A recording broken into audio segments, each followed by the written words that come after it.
Jadi apakah pandangan yang benar terhadap masa?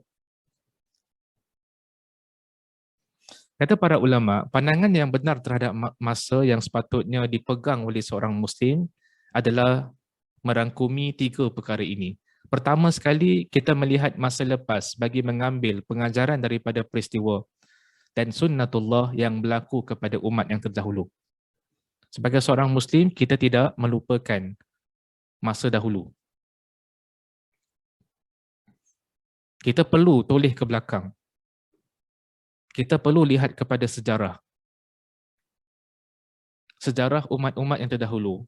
Sejarah generasi-generasi yang datang terdahulu. Kenapa penting kita mempelajari sejarah, melihat ke belakang adalah dapat kita belajar pengajaran-pengajaran daripada peristiwa-peristiwa yang menimpa umat-umat yang terdahulu. Peristiwa-peristiwa yang menimpa generasi yang terdahulu. Di sana ada sunnatullah yang tertentu. Sunnatullah itu maksudnya adalah peraturan-peraturan yang telah ditetapkan oleh Allah Subhanahu Wa Taala.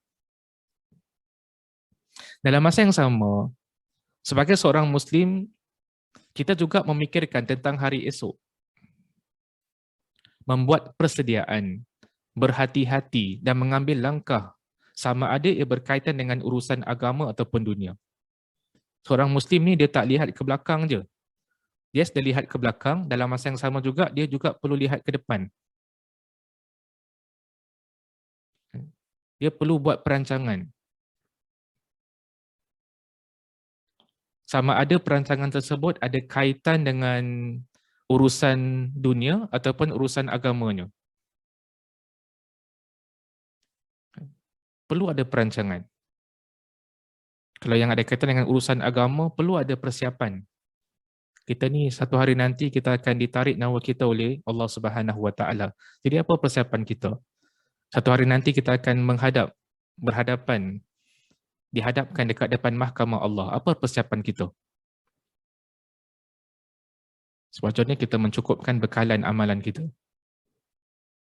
Jadi seorang Muslim, dia lihat ke masa yang lalu, dalam masa yang sama juga dia memikirkan tentang masa hadapannya. Dan seorang Muslim juga, dia juga memberikan perhatian terhadap masa sekarang. Tidak berhenti bekerja dan memberi selagi masih diberikan peluang untuk hidup. Seorang Muslim, yes, dia pandang ke belakang, dia juga pandang ke depan, dalam masa yang sama juga dia perlu berikan perhatian terhadap masa sekarang. Selagi mana diberikan peluang untuk hidup dekat muka bumi ini, dia utilize, manfaatkan untuk memberikan sumbangan kepada orang lain. Melakukan perkara-perkara yang memberikan kemanfaatan kepada orang lain. Jadi seorang Muslim, pandangan yang tepat terhadap masa adalah menggabungkan ketiga-tiga masa tadi itu. Kita melihat kepada masa lalu, untuk mengambil pengajaran daripada umat terdahulu, kita lihat juga ke masa hadapan agar kita dapat melakukan perancangan yang sewajarnya, baik berkaitan urusan dunia dan agama kita, dan juga kita memberikan perhatian terhadap masa sekarang. Kita fokuskan, melakukan perkara-perkara yang mendatangkan kemanfaatan bagi diri kita dan juga orang-orang di sekeliling kita. Itulah merupakan pandangan yang adil, yang benar, yang tepat terhadap masa sebagaimana yang disebutkan oleh para ulama. Mereka keluarkan poin-poin ini daripada nas-nas syarak, daripada ayat Quran dan juga hadis Nabi sallallahu alaihi wasallam.